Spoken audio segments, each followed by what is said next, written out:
और फिक्र में अगली खबर देश के हर मां बाप और उन छात्रों के लिए है जो किसी भी कीमत पर परीक्षा में अच्छे अंक हासिल करने को अंतिम लक्ष्य मानते हैं, चाहे इसके लिए किसी की जान ही क्यों ना लेनी पड़े। ऐसे में प्रश्न है कि क्या अच्छे अंक हासिल करना ही अच्छी शिक्षा है? क्या तमंचे की नोक पर टॉपर बन जाने से अच्छी शिक्षा मिल जाती है? ये दो प्रश्न उस घटना के बाद उठे हैं जब परीक्षा में नकल नहीं करने देने पर एक छात्र ने दूसरे छात्र की गोली मारकर हत्या कर दी। ये घटना बिहार के सासाराम की है। हमने इस खबर पर फिक्र की एक फाइल तैयार की है जिसमें हम आपको सिर्फ ये नहीं बताएंगे कि घटना क्या है, बल्कि ये भी बताएंगे कि छात्र चीटिंग करते क्यों हैं। इस कहानी की शुरुआत सासाराम में संत अन्ना हाई स्कूल के एग्जामिनेशन हॉल में हुई। अमित कुमार नाम के एक छात्र कल एग्जामिनेशन हॉल में परीक्षा दे रहा था। उसके साथ बैठे एक दूसरे नाबालिग छात्र ने नकल कराने के लिए कहा। अमित ने मना कर दिया। इस पर परीक्षा हॉल में ही नाबालिग छात्र ने गोली मारने की धमकी दी। इसके बाद मामला इतना बढ़ा कि परीक्षा खत्म होने के बाद आरोपी नाबालिग छात्र ने अमित कुमार से मारपीट की और उसे गोली मार दी। गोली लगने से अमित की मौत हो गई और उसका एक मित्र संजीत गंभीर रूप से घायल हो गया। पुलिस ने आरोपी को हिरासत में ले लिया। उसके पास से एक पिस्तौल मिली, इसे जब्त कर लिया गया है। इस घटना के बाद पीड़ित परिवार और इलाके के लोगों में गुस्सा है, नाराजगी है। गुस्साए लोगों ने कोलकाता बनारस नेशनल हाईवे पर आगजनी की, कई किलोमीटर लंबा जाम लगा दिया।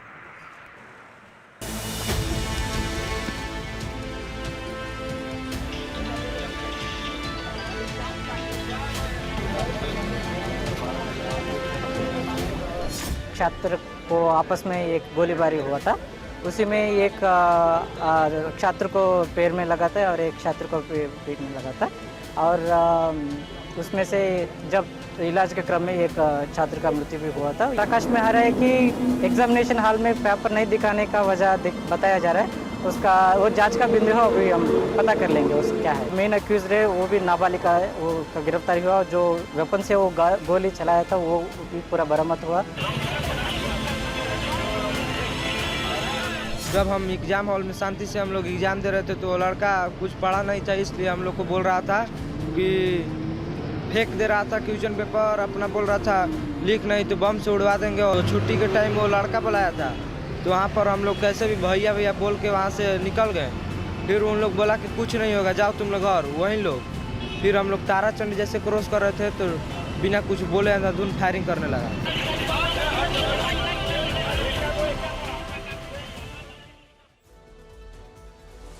सरकार लगातार यह दावा करती है कि वो नकल रोकने और शिक्षा की योग्यता से जोड़ने की कोशिश कर रही है। नकल रोकने के लिए केंद्र सरकार से लेकर राज्य सरकारों ने अलग अलग कानून बनाए, लेकिन नकल की शक्ति के आगे वो कानून बौने नजर आते हैं। बिहार में नकल और पेपर लीक इतनी बड़ी समस्या है कि 2024 में सरकार ने इसके खिलाफ कठोर कानून बनाए। बिहार में परीक्षा में नकल करना संगीन अपराध माना जाता है।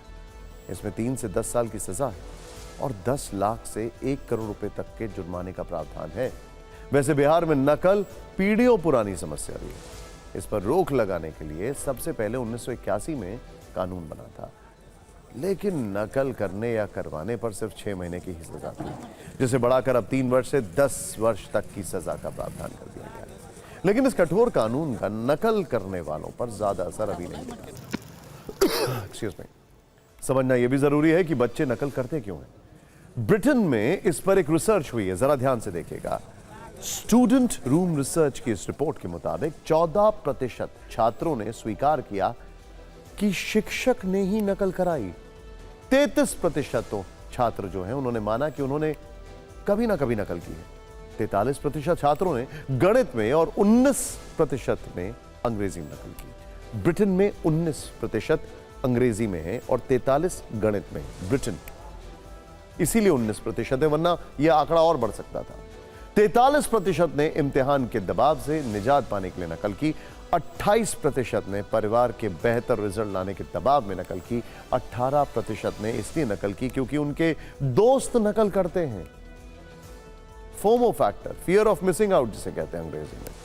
सिर्फ भारत में ही नहीं, दुनिया के कई देशों में नकल रोकने के लिए अलग अलग तरीके अपनाए जा रहे हैं। इराक में 3 घंटे की परीक्षा की अवधि में पूरे देश में इंटरनेट को बंद कर दिया जाता है। चीन में नकल आपराधिक कृत्य है, पकड़े जाने पर 7 साल की सजा का प्रावधान है। मोरक्को में कानून है कि नकल करते हुए कोई छात्र पकड़ा गया तो उसे 2 वर्ष की सजा होगी।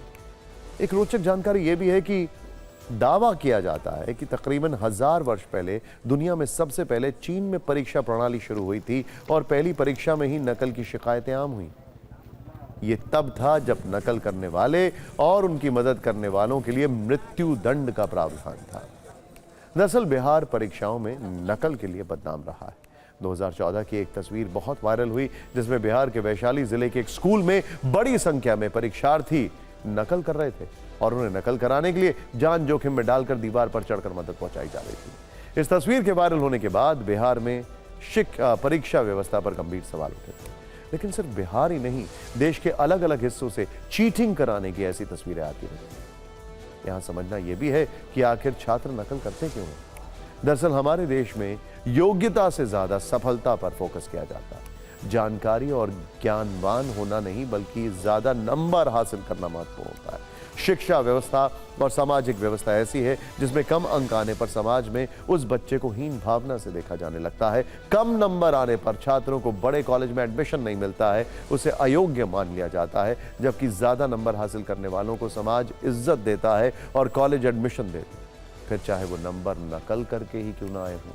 यानी साधन की शुद्धता वाला फिल्टर हमारी नैतिक व्यवस्था में नहीं है। इसीलिए माता पिता बच्चों पर ज्यादा से ज्यादा अंक लाने का दबाव बनाते हैं। अब इस खबर में फिक्र के लेंस से देखने वाली बात यह है कि हमारे देश में लोग ये समझने के लिए तैयार ही नहीं है कि परीक्षा अंक हासिल करने के बजाय ज्ञान की जांच करने का एक स्रोत है। छात्र हमेशा सोचते हैं कि उन्हें अधिक से अधिक नंबर लाने हैं, लेकिन अंक प्राप्त करने की दौड़ में ज्ञान वाला रास्ता छूट जाता है और मार्कशीट में लिखे अंक ही जीत जाते हैं। अच्छे अंक प्राप्त करने की दौड़ में छात्र दबाव महसूस करते हैं और इस दबाव के कारण वो परीक्षा में अच्छे अंक प्राप्त करने के लिए गलत तरीकों का उपयोग करते हैं। कई बार इसके बाद भी सफलता नहीं मिलती तो वो आत्महत्या जैसे रास्ते चुनते हैं, जो कि पूरी तरह से गलत है। हर छात्र को अपने आसपास किसी ऐसे व्यक्ति की जरूरत है जो कहे कि काबिल बनो, कामयाबी झक मारकर पीछे भागेगी। यानी छात्र पढ़ने पर ध्यान दें, सीखने पर ध्यान दें, अच्छे अंक जरूर आएंगे और नकल की कभी जरूरत नहीं पड़ेगी। काबिलियत को तमंचे की नोक पर हासिल नहीं किया जा सकता है। आप ये भी कह सकते हैं कि काबिलियत बुलेट प्रूफ होती है, उस पर गन और गोली दोनों का असर नहीं होता है। हालांकि बिहार में जो घटना घटी उसमें न सिर्फ साइकोलॉजी चीटिंग को लेकर सोचने वाली है, बल्कि कैसे उसमें इतनी हिम्मत हो गई कि वो तमंचा और बम और गोले की बात करने लगा। किस परिवार से आता है वो, सोचने वाली बात। सजा किसको मिलनी चाहिए, उसको या उसके परिवार को भी, सोचने वाली बात है।